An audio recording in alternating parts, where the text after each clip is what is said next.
હતું જ્યારે આજે રાજકોટ મહાનગરપાલિકાનું બજેટ 3604 કરોડ રૂપિયાનું બજેટ રાજ્ય સરકારના અને કેન્દ્ર સરકારના સહયોગથી અમે લોકો મંજૂર કરાવી શક્યા છીએ।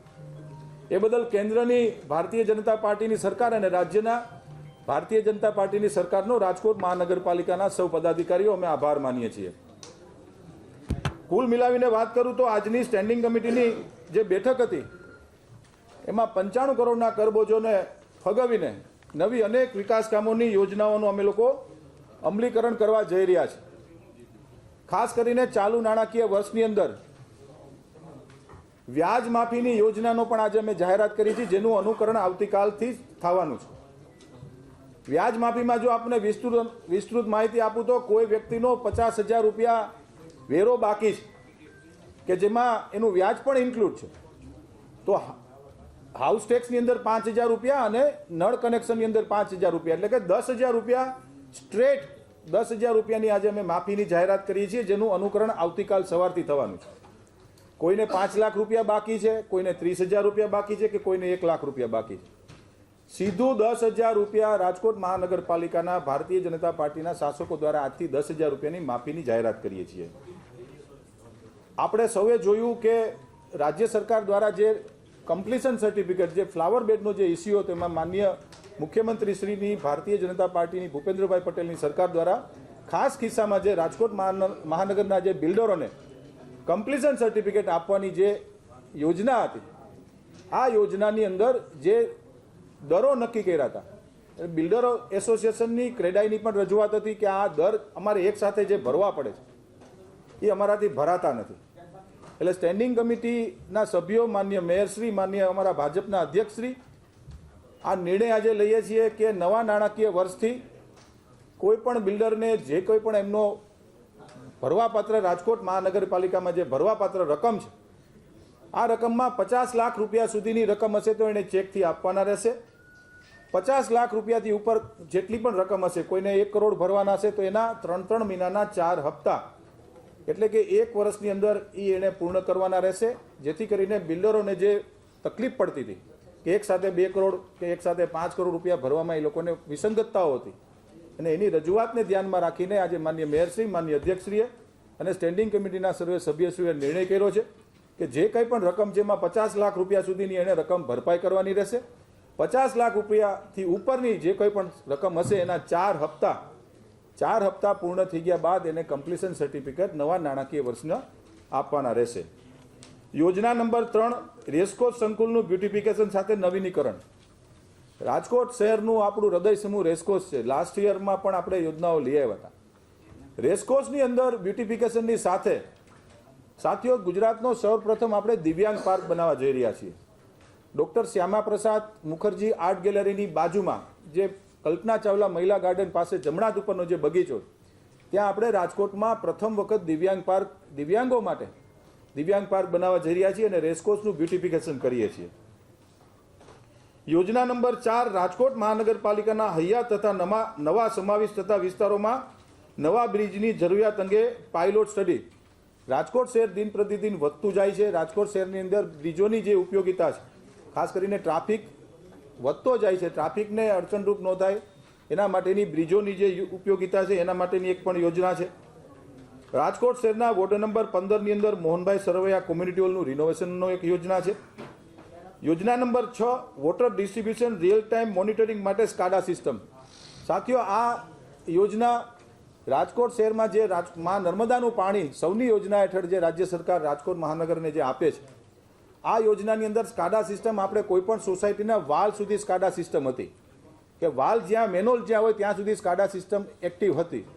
પરંતુ નવા નાણાકીય વર્ષની અંદર કોઈ વ્યક્તિ, દાખલા તરીકે મારા ઘરેથી હું કમ્પ્લેન કરું છું કોર્પોરેશનમાં કે આજે મને પાણી ઓછું આવ્યું છે, તો એની કમ્પ્લેનનું પ્રોપર મોનિટરિંગ થાય કે ભાઈ ઓછું આવ્યું તો 100 લીટર ઓછું છે, 200 લીટર ઓછું છે કે સાવ બ્રેકઅપ પડ્યું છે, તો ઘર સુધી સ્કાડા સિસ્ટમ, મશીન નથી મૂકવાના, પરંતુ સંપૂર્ણપણે ઓટોમાઇઝેશનથી કોઈ પણ વ્યક્તિના ઘરે પાણી ઓછું આવ્યું છે, સાવ નથી આવ્યું કે પૂરતા પ્રમાણમાં પાણી આવ્યું છે, જેનું આધુનિકરણ તરફ વોટર વર્ક્સ ડિપાર્ટમેન્ટ રાજકોટ મહાનગરપાલિકા આગળ વધી રહ્યું છે।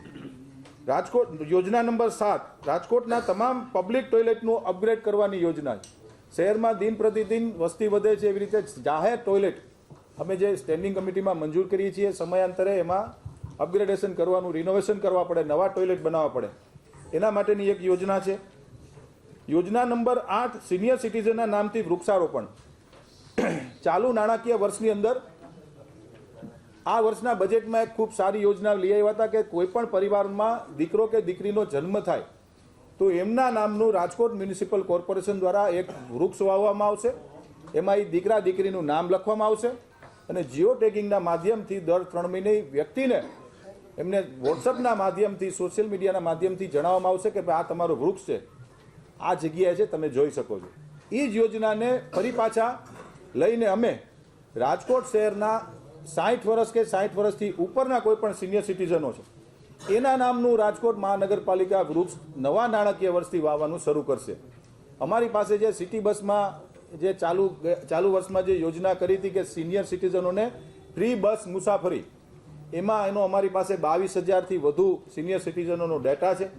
ઉપરાંત કોઈ પણ સિનિયર સિટીઝનને આની અમે આવનારા દિવસોમાં જાહેરાત કરશું, ની વ્યવસ્થાની જાહેરાત કરશું કે કોઈ પણ સિટીઝનને એના નામનું વૃક્ષ વાવવું હોય. અમારો ઉદ્દેશ માત્ર ને માત્ર વૃક્ષો રાજકોટ શહેરમાં વધુને વધુ વાવવા માટેની આ યોજના છે. એ યોજનાને ફલિત કરવા માટે સિનિયર સિટીઝન નામની એની પોતાની નેમ પ્લેટવાળું રાજકોટમાં અમે વૃક્ષ વાવવાના છીએ. યોજના નંબર 9 નાના મોવા બ્રિજ નીચે ગેમ ઝોન સાથે કાફેટેરિયા. રાજકોટ શહેરમાં અને સમગ્ર દેશની અંદર બ્રિજની નીચેનું બ્યુટિફિકેશન માટે કેન્દ્ર અને રાજ્ય સરકાર ખૂબ સારા કામ કરી રહી છે. બ્રિજની નીચેના બ્યુટિફિકેશનની યોજના આપણે હાલમાં અત્યારે કાલાવ રોડ ઉપર આત્મીય કોલેજના બ્રિજની નીચે ગેમ ઝોન અને બ્યુટિફિકેશન કર્યું છે. એ યોજનાને આગળ વધારતા આપણે નાના મોવા બ્રિજની નીચે ગેમ ઝોન અને કાફેટેરિયા કરવા જઈ રહ્યા છીએ. PME બસ સેવા અંતર્ગત 100 ઇલેક્ટ્રિક બસ માટે ચાર્જિંગ સ્ટેશન તથા માળખાકીય સુવિધા ઊભી કરવી. આ યોજનામાં કેન્દ્ર સરકાર દ્વારા પ્રધાનમંત્રી શ્રી ઈ બસ યોજના અંતર્ગત યોજના નીચે આવે છે, પરંતુ રાજકોટ શહેરને વધુ 100 સિટી બસ ઇલેક્ટ્રિક બસ આપણને મળી રહી છે, જેનું ચાર્જિંગ સ્ટેશન બનાવવાની પણ યોજના છે.